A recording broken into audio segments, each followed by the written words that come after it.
meus queridos! Qual é a polêmica do dia? Vamos de polêmica e a gente gosta de polêmica também. O vídeo de hoje, ele fala de um conceito pouco conhecido ainda, eu diria, mas que está ganhando visibilidade, né? Que é o conceito de aporofobia. Seja sincero comigo, essa palavra, esse termo, já é familiar para você ou ele é um tema novo para você? Acredite vocês que esse tema, né, esse conceito, poderia dizer, é um conceito que tem aí ganhado utilização, sido utilizado até nas redes sociais. Basicamente, o que é a aporofobia? É o preconceito, a aversão a pessoas pobres. Preconceito de classe, né? Na visão das ciências humanas, das ciências sociais, basicamente a aporofobia é isso. É aquele comportamento da pessoa de uma classe teoricamente mais favorecida com uma pessoa em situação econômica desfavorecida e ela encara, né, esta figura nessa situação de uma forma preconceituosa, ofensiva. Vamos aplicar numa situação concreta para você entender como que esse conceito tem ganhado força. Pessoas em situação de rua.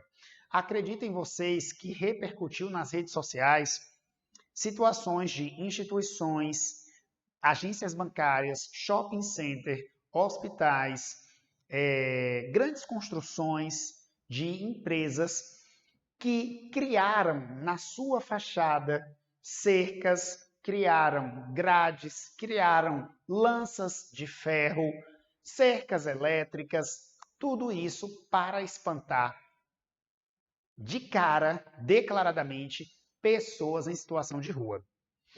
Um padre brasileiro, né, chamado Júlio Lancelotti, hoje é considerado, acreditem vocês, uma personalidade, né, conhecida nacionalmente por conta de ser um sacerdote que tem redes sociais bem ativas. E esse padre, o Júlio Lancelotti, ele se manifestou publicamente, ele tem na sua história aí, no seu trabalho, na sua dedicação, no seu sacerdócio, né?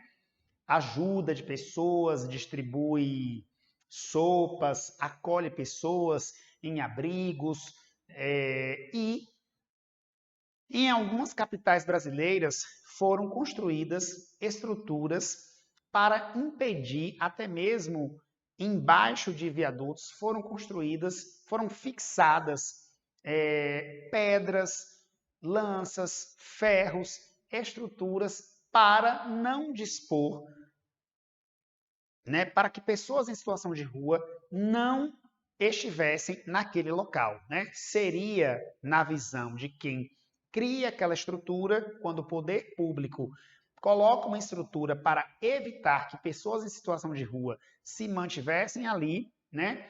Na visão de alguns estudiosos, cria-se aí um conceito também de arquitetura hostil, né?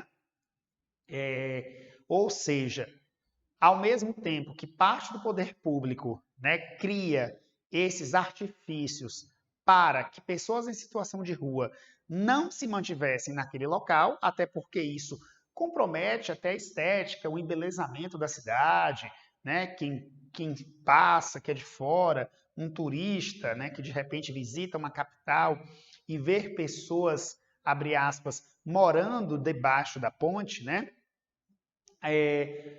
Fica aquela situação, né, na paisagem, um demonstrativo do quanto o Brasil é um exemplo de sociedade pautada numa concentração de renda excessiva, né? Nós temos aquela lógica, nós temos uma história, a história do Brasil é uma história de uma desigualdade de classes. A história do Brasil é uma história que nós temos, né, um histórico de sociedade desde os tempos de Casa Grande e Senzala, um histórico desigual, onde eu tenho uma classe que é historicamente rica, branca, privilegiada, e do outro lado tem uma classe que é historicamente desfavorecida, mas isso não significa dizer que em todos os países do mundo há essa concentração de renda tal como nós temos aqui. De acordo com dados estatísticos, não é eu que estou achando, de acordo com dados, o Brasil é um dos países que se destaca no ranking mundial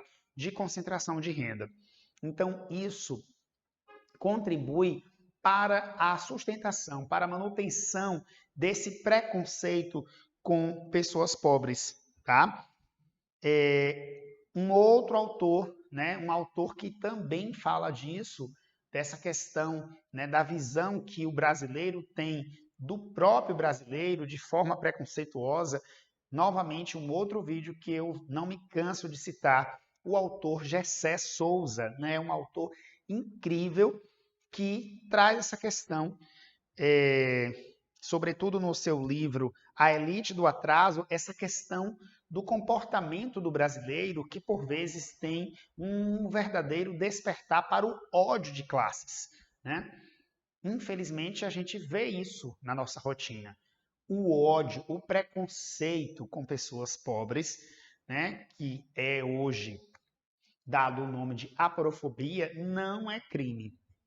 Isso ainda não é criminalizado, mas acredite, já há quem queira, já há quem defenda a criminalização de mais esta via de preconceito, tá? Com as classes, com as pessoas desfavorecidas, com as pessoas em situação de rua que enfrentam, né, essa situação de compor as estatísticas do déficit habitacional, de não ter a casa própria, de compor as estatísticas do desemprego e ainda de enfrentar essa chamada arquitetura hostil, né? Essa disposição de metrópoles que tem usado artifícios para hostilizar essas pessoas desses ambientes públicos, porque isso, né, comprometeria a estética daquele ambiente, daquela avenida que se pretende manter de forma sofisticada.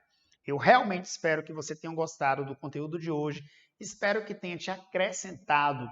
Se gostou desse conteúdo, não deixe de dar o seu like. Um beijo grande e até o nosso próximo encontro. Tchau, tchau!